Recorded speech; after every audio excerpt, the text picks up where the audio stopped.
22 सीटें अगर सीनेक्स कर्नाटक सर्वे के आधार पर, इंडिया टीवी के सर्वे के आधार पर अगर ये मिलता दिखाई दे रहा तो ये भारतीय जनता पार्टी का बहुत अच्छा एक तरह से प्रदर्शन हो सकता है। भुवन जी, मैं आपके पास आऊंगा। सर, ये आप बताइए, पहले केरला, उसके बाद तमिलनाडु का, कर्नाटक तो पूरी तरीके से क्लीन स्वीप कह सकते हैं। 28 में से 22 सीटों के आसपास भारतीय जनता पार्टी सर्वे के आधार पर, और ये तीसरा सर्वे है। भुवन जी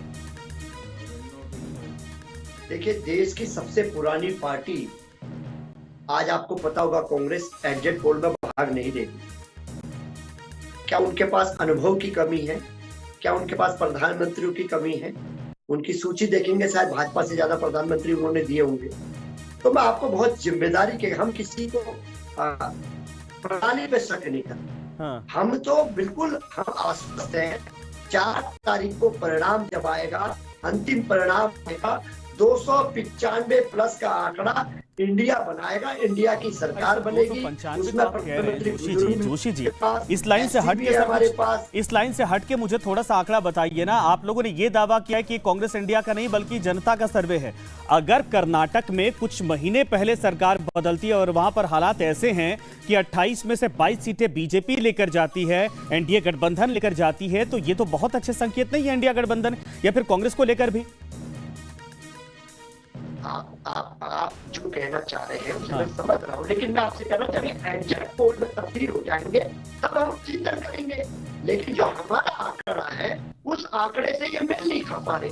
हमारा जो आंकड़ा है, क्या है आपका आंकड़ा? भारतीय जनता, हाँ मैं अब वो बता रहा हूँ, उस बात को भी तीसरी बार आप सुनोगे। हाँ। ये चुनाव हमने कहा ना, ये किसी इंडिया गठबंधन ने चुनाव नहीं लड़ा है, जनता ने लड़ा है। जनता कौन थी? वो महिलाएं जिनसे ठगा गया, वो युवा जिनको रोजगार के नाम से ठगा गया, वो किसान जिनको आय दुगनी के नाम से ठगा हुआ। ये पूरा समाज ही मिलके तो देश बनता है। उस देश का खिलाफ था। 14 और 19 में आदरणीय मोदी जी के अच्छे दिनों पर लोगों को विश्वास था, लेकिन अच्छे दिन जब नहीं आए 10 साल में, तो अब हमें पूरा विश्वास है 4 तारीख को जब इंडिया की सरकार बनेगी तो भारत में खुशी के दिखाएंगे।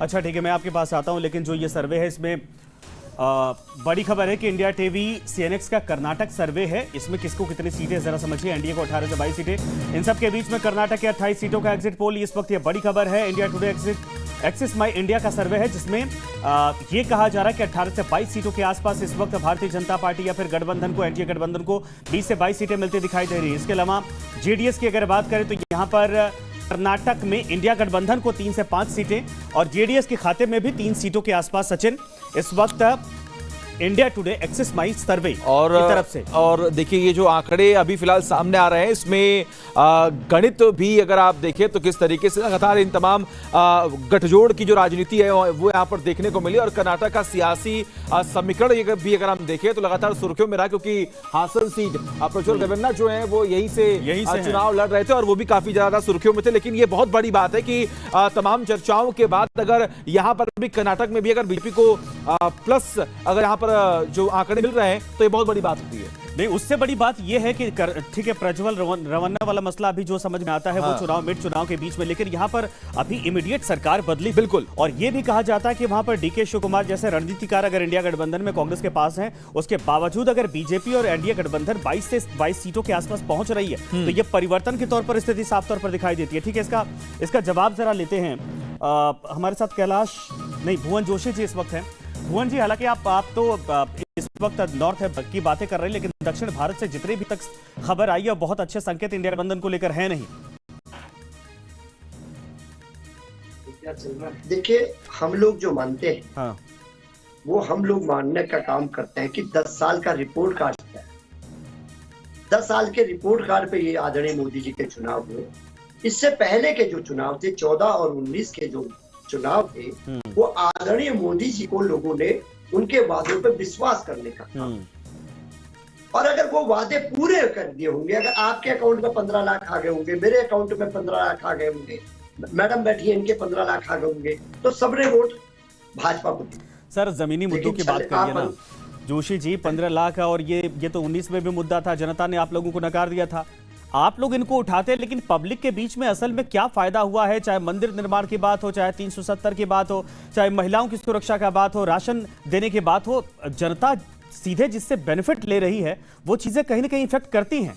अगर ये सर्वे है, लोगों से सवाल पूछे गए, उसके आधार पर अगर ये डाटा आ रहा है तो इसका मतलब ये नहीं कि पूरी तरीके से आप इसको डिनाय कर देंगे। देखिए, आप और हम तो ग्रामीण पृष्ठभूमि से हैं। हाँ। आपने एक बात सुनी होगी, कांट की हांडी बार बार नहीं चलती। जो झूठ होता है वो ज्यादा दिन नहीं चलता। आप 14 में बना लेंगे, 19 में बना लेंगे, लेकिन जब घर में बेरोजगार विद्यार्थी रहेगा, परीक्षा लीक करा हुआ रहेगा, बच्चे की आत्महत्या हो जाएगी, आत्महत्या कर लेगा, तो क्या उससे अच्छा ठीक है सर, आते हैं आपके पास। देखिए, कर्नाटक में एनडीए को 23 और 26 सीटें मिल रही। ये नेटवर्क 18 का जो सर्वे है वो सामने आया है। आखिर इसमें क्या आंकड़े, ये आप समझिए। इंडिया के कर्नाटक में कितनी सीटें, इसके बारे में आपको बताएंगे। 28 सीटों का ये जो एग्जिट पोल है वो सामने, जिसमें से न्यूज 18 का एक कर्नाटक सर्वे है, इसमें कितनी सीटें किसको मिल रही है इसके बारे में आपको समझा रहे हैं।